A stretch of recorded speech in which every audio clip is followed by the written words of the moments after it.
Bonjour à tous et bienvenue dans cette nouvelle émission du 15 des experts. Aujourd'hui, j'ai 15 minutes pour répondre aux principales questions que vous nous avez posées concernant l'argent du couple. Je me présente, je suis Michael, directeur d'agence à la Société Générale depuis 2 ans. Avant de commencer, sachez que je suis actuellement dans mon bureau et que je vais échanger avec vous via mon mobile. Donc c'est une nouvelle manière moderne de partager des contenus avec nos clients. Donc sans plus attendre, intéressons-nous au thème d'aujourd'hui, à savoir vie de couple, prendre les bonnes décisions à deux. Que vous souhaitiez vivre en concubinage, vous marier ou vous paxer, vous allez devoir prendre des décisions communes, notamment en ce qui concerne la gestion de votre budget et vos projets futurs. Donc pour cela, vous nous avez posé un certain nombre de questions et je vais y répondre aujourd'hui. La première question qui nous a été posée est la suivante. Doit-on ouvrir un compte joint ou peut-on conserver nos comptes bancaires individuels? Alors c'est une très bonne question. Il n'y a pas de choix idéal entre compte joint ou compte individuel. Tout dépend de ce que vous recherchez. Le plus important, c'est de connaître les avantages et les inconvénients de chacun. Commençons tout d'abord par le compte joint. Donc le compte joint, c'est une enveloppe commune qui vous permettra de gérer le budget du foyer, le paiement du loyer, le paiement de certaines charges, vos dépenses courantes. Vous pourrez également l'alimenter suivant vos besoins et l'utiliser grâce à une carte bancaire, un chéquier qui pourrait être à vos deux noms ou à votre nom seul. Également, vous pouvez utiliser ce compte avec une seule des deux signatures. Une fois qu'il est ouvert, vous n'avez pas besoin de demander l'accord de l'autre pour l'utiliser. Le compte joint peut également servir lors d'événements tragiques de la vie, comme un décès. En effet, lorsque vous avez un compte joint, vous pouvez continuer à l'utiliser même si l'un des deux cotitulaires décède, alors qu'un compte individuel sera forcément clôturé. Maintenant, vous pouvez très bien décider de garder votre indépendance financière, votre autonomie financière. Pour cela, vous allez devoir gérer autrement les dépenses communes. En effet, vous allez devoir choisir des méthodes, soit en fonction proportionnellement à vos revenus, soit en faisant à part égale, 50-50, ou suivant les domaines de dépenses. Quelqu'un va payer le loyer, l'autre les charges et les dépenses de la vie courante. Il n'y a pas de bonne méthode, cela dépend de votre volonté. Vous pouvez également choisir de mixer et de choisir de garder votre compte individuel et d'ouvrir un compte joint pour plus de simplicité. Et en plus, vous avez la possibilité, en vous rapprochant de votre conseiller ou vous-même via votre espace personnel, de mettre en place ce que l'on appelle un virement permanent chaque mois qui partira du compte individuel vers votre compte joint. La seconde question qui nous a été posée est la suivante. Je suis en union libre avec mon partenaire et nous aimerions ouvrir un compte joint, est-ce possible? Alors oui, c'est possible. Vous n'avez pas besoin d'être marié ou pacsé pour ouvrir un compte joint. Pour ouvrir un compte joint dans un établissement bancaire, il suffit d'être majeur. Alors, vous pouvez ouvrir un compte joint en étant mineur, mais il faut être mineur émancipé. Donc, dans la majorité des cas, il faut être majeur et vous pouvez l'ouvrir avec n'importe qui. Il n'y a pas de lien de parenté. Vous pouvez très bien l'ouvrir avec votre frère, votre sœur, des amis. Le compte joint peut également être utilisé lors de colocation. En effet, au moment de signer votre contrat de colocation, vous pouvez décider avec les autres colocataires de créer un compte joint pour effectuer les dépenses communes. Pour un compte joint, il n'y a pas de titulaire maximum, même si aujourd'hui, dans la majorité des cas, deux personnes constituent le compte joint. Maintenant, pour ouvrir un compte joint auprès d'un établissement bancaire, que faut-il? Vous devez prendre rendez-vous avec votre conseiller et venir lors de son rendez-vous avec une pièce d'identité en cours de validité et un justificatif de domicile de moins de 3 mois. Ensuite, vous signerez la convention de compte joint. Mon partenaire et moi avons décidé d'ouvrir un compte joint. En termes de responsabilité, sur quoi devons-nous être attentifs? Y a-t-il des précautions à prendre? Alors oui, il y a des précautions à prendre car comme je le disais auparavant, lorsque vous ouvrez un compte joint, il peut fonctionner soit avec l'une ou l'autre des signatures. Vous n'êtes pas obligé de demander l'accord à votre partenaire pour effectuer des opérations. Ce qui implique que vous avez la possibilité, ou votre conjoint a la possibilité, d'effectuer un virement de la somme totale vers son compte personnel ou vers un autre compte, sans vous tenir au courant. Il peut également effectuer des opérations qui pourraient entraîner un dépassement de découvert et donc engendrer des frais. Et vous êtes co-responsable de la dette contractée sur ce compte joint. Enfin, il pourrait émettre un chèque sans provision et donc le compte joint serait frappé d'interdiction bancaire et cela pourrait se propager sur l'ensemble de vos comptes, également vos comptes individuels. Mais pour pallier à ces risques, vous avez la possibilité de choisir le fonctionnement de votre compte. En effet, c'est vous qui décidez comment vous voulez faire fonctionner ce compte joint, en choisissant entre deux options.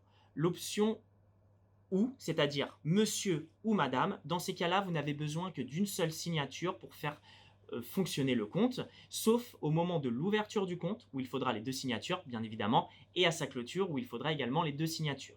Ou vous pouvez également choisir la mention ou l'option et, monsieur et madame. Dans ce cas-là, nous ne parlons pas de compte joint, mais de compte indivis. Et là, il faut absolument la signature des deux personnes pour chacune des opérations.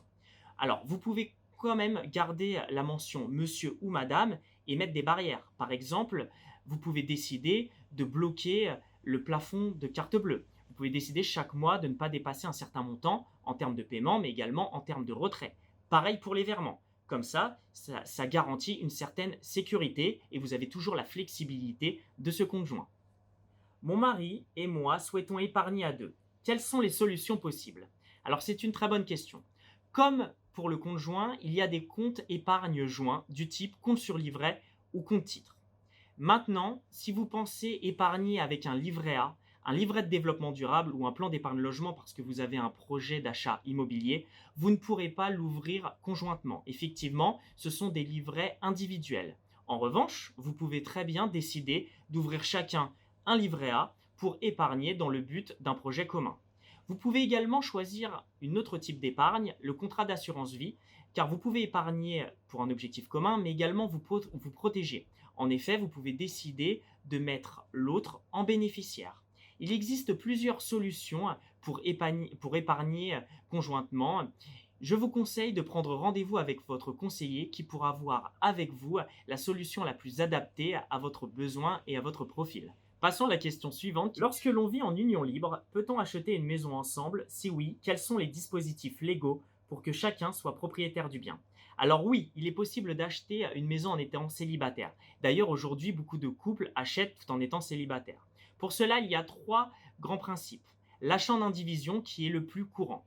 Vous êtes propriétaire à part égale du bien, 50-50, ou à part inégale, 70-30, selon la contribution au moment du financement du bien. Vous pouvez également inclure une clause dite de tontine, c'est-à-dire que vous êtes chacun propriétaire du bien, mais en cas de décès, la personne décédée est déclarée ne jamais avoir possédé le bien. Donc seul l'acquéreur survivant est considéré comme propriétaire du bien depuis l'origine. Et donc forcément, les héritiers de la personne décédée n'ont aucun droit sur ce bien. Vous pouvez enfin mettre en place ce que l'on appelle une société civile immobilière ou SCI. Dans ce cas, chacun reçoit des parts sociales proportionnellement au montant initial de l'apport au moment de l'achat du bien. C'est la SCI qui est propriétaire et qui contracte le prêt, qui est propriétaire du bien et qui contracte le prêt, et c'est vous qui vivez dedans. Alors attention, lorsque vous mettez en place une SCI, il y a des obligations comptables et juridiques et vous êtes mutuellement responsable de la dette ou des dettes qu'elle pourrait contracter.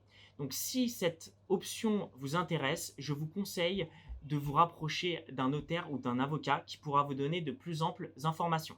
La dernière question qui nous a été posée est la suivante. Je suis marié et j'aimerais souscrire un crédit à la consommation pour un achat personnel. Quelles sont les répercussions pour ma femme? Alors, j'ai envie de vous dire, tout dépend de votre régime matrimonial. En effet, si vous êtes marié sous le régime de la séparation de biens, vous n'avez pas besoin de demander l'accord de votre femme pour faire ce prêt. En effet, vous êtes indépendant financièrement et juridiquement. Vous ne formez pas ce que l'on appelle une communauté. On distingue donc deux types de biens, vos biens propres et les biens de votre épouse. Donc si vous faites un crédit, vous pouvez le faire, mais si jamais vous ne pouvez pas rembourser, l'établissement financier ne pourra pas se retourner contre votre épouse. En revanche, si vous êtes marié comme la majorité des couples en France, sans contrat de mariage, donc c'est-à-dire sous la communauté réduite aux acquêts, il est possible de faire un prêt pour un prêt seul, mais votre femme devra être co-responsable de cette dette. Donc si jamais vous ne pouvez pas rembourser, la banque ou l'établissement financier pourra se retourner contre votre femme. Mais que vous soyez marié sous le régime de la séparation de biens ou sur le régime de la communauté réduite aux acquêts, il peut être intéressant d'emprunter à deux. Dans ces cas-là, on parle de co-emprunteur. En effet, il y a deux grands avantages. Le premier, c'est un besoin de plus de sécurité. En effet, si l'un de vous perd son emploi, l'autre pourra pallier aux échéances du prêt, continuer à pallier aux échéances du prêt. Autre avantage, vous n'êtes pas sans savoir que les banques font très attention à la capacité de remboursement des clients. Donc si vous empruntez à deux, votre dossier a plus de chances d'être accepté par l'établissement bancaire. Je viens de répondre à la dernière question qui nous a été posée. Merci d'avoir suivi cette émission consacrée à l'argent du couple. J'espère vous avoir apporté quelques bonnes idées et nous vous donnons rendez-vous mardi prochain pour une nouvelle émission du 15 des experts. Très bonne journée, prenez soin de vous.